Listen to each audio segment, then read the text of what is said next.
In this video, we are going to talk about the neuroevolution and how you can combine artificial neural network and genetic algorithms to train powerful AIs. So we're starting from the nutshell of each element of this technique. So neuroevolution, it is, as I already said, it is a combination of genetic algorithm and deep AI. And the genetic algorithm, it is about simulating biological evolution through programming.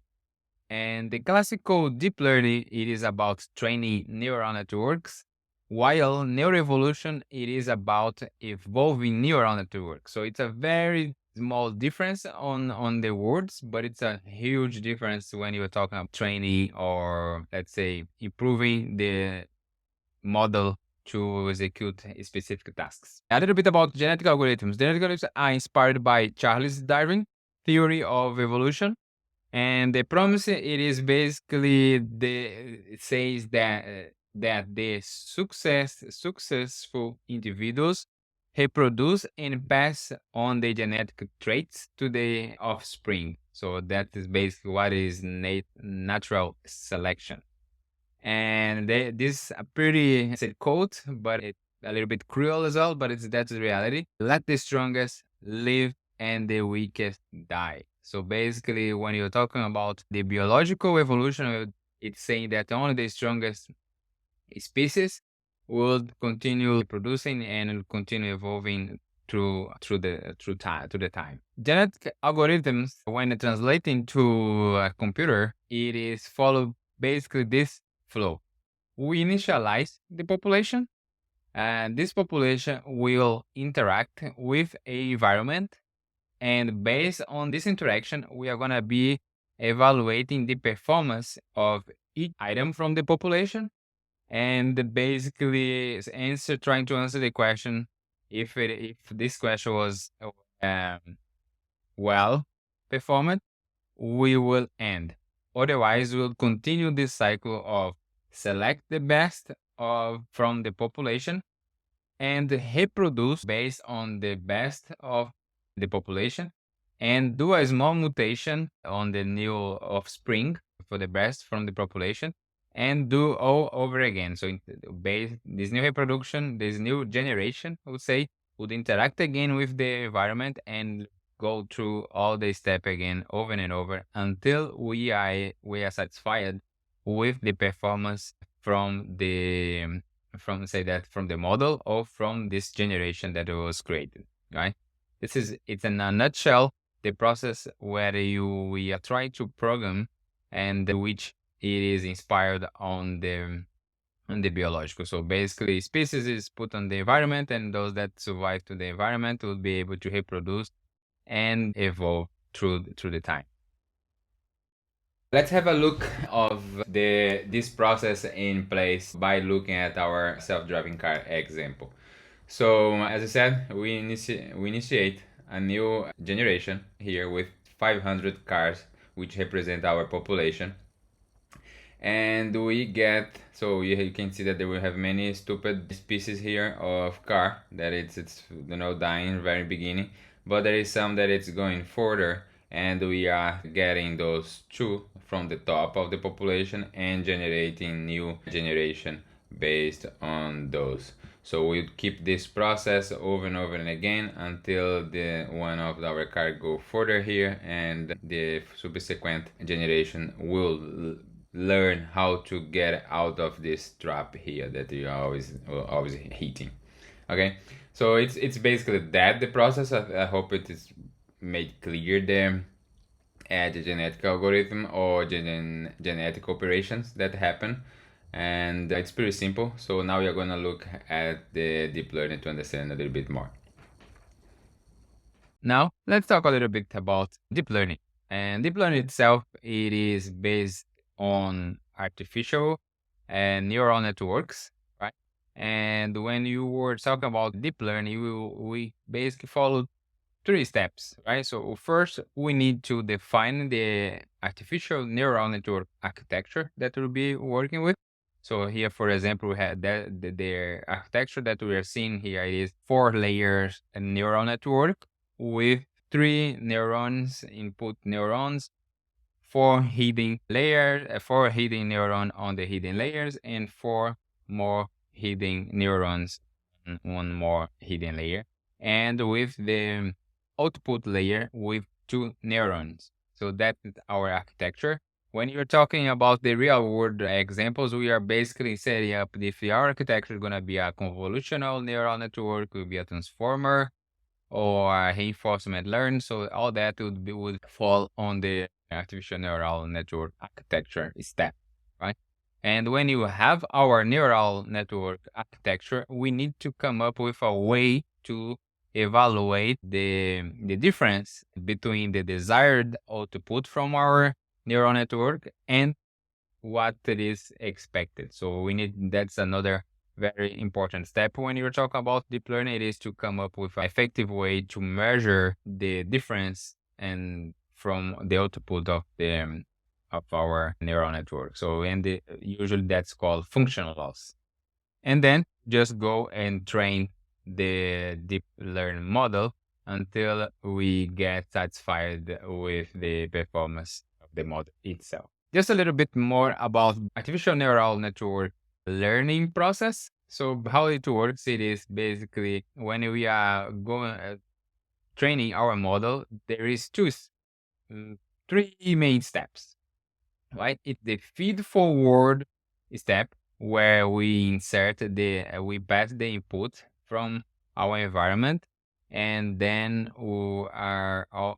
each layer will perform a feed forward, basically computing the input through the layers, and then we will get the output. And this moment in here would come the moment that we'll check if the output, it is how close it is from the expected, and that's the loss calculation. So when you calculate the loss, we propagate back. So that's another step which you call back propagation. We propagate back through the layers the final result and basically the loss of the iteration, and then the architecture will update each neuron in each layer with weights. And that's basically the main steps when you're talking about the training our artificial neural network. It is feed forward, passing the inputs through all the layers and executing computation, and then in the end checking how far it is from the expected result.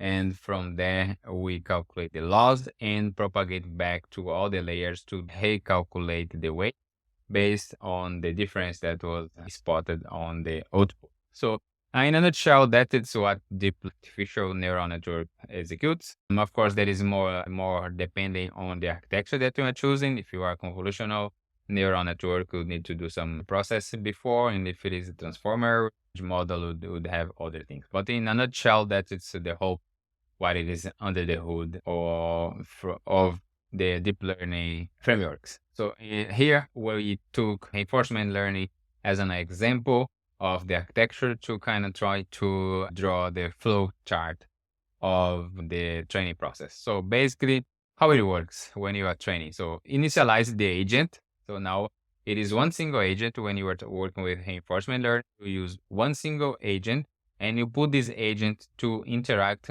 in the environment. And this will output the fitness of the interaction from the agent. So usually this is called, I kept the same nomenclature here, fitness, but on the reinforcement learning, they call reward, right? And then we check if the final performance, it is satisfiable. If it is, we finish the training, but if not, we go and do the back propagation that we basically spoke on the previous slide. So it is the training process. It is basically executed the back propagation, updating the weights, and put the agent to play again, they interact again with the environment and check the reward and evaluate. This evaluation here, not the right name to say evaluate the fitness, but it's evaluate the loss, which it is basically one way to evaluate how was the performance of the agent in the environment. And then that keep going until we get satisfied performance. And that is basically the flow chart for the classic deep learning taking reinforcement learning as an example. Okay. Now, talking a little bit about the evolution itself, right? So evolution, as already said, it is a genetic algorithm with artificial neural network, right? And basically, neuroevolution applies genetic algorithms operations to find the optimal weights for the neural networks, right? We touch a little bit about the weights and through the deep learning training process. And then, so now we are going to see that neuroevolution doesn't use backpropagation to optimize the weights, but instead use genetic algorithm operation to find the optimal weight. So something that I didn't mention, but the whole process when you are talking about deep learning training, we are basically trying to find the optimal weights for each neuron in our neural network. Okay. So and classic deep learning training will do through backpropagation, but when you are using Neuroevolution, we use genetic algorithm operations, right? And you're gonna see a little bit more about this later. So there are many genetic algorithm operations, but we will work only with the collection, crossover reproduction, and mutation to genetically modify the artificial neural network, but maintaining a fixed network structure. So basically, we are gonna see the code for these three operations, and you're gonna see how we modify the artificial neural network of our population. And one thing that I mentioned here that we are gonna change only the weights, but we're gonna keep the network structure fixed because there is also now a way that we can kind of modify the network structure as well as part of the let's say the evolving or training. But we're gonna work in a simpler version, which is keeping the fixed network structure. So a more visual way how the interaction will work here.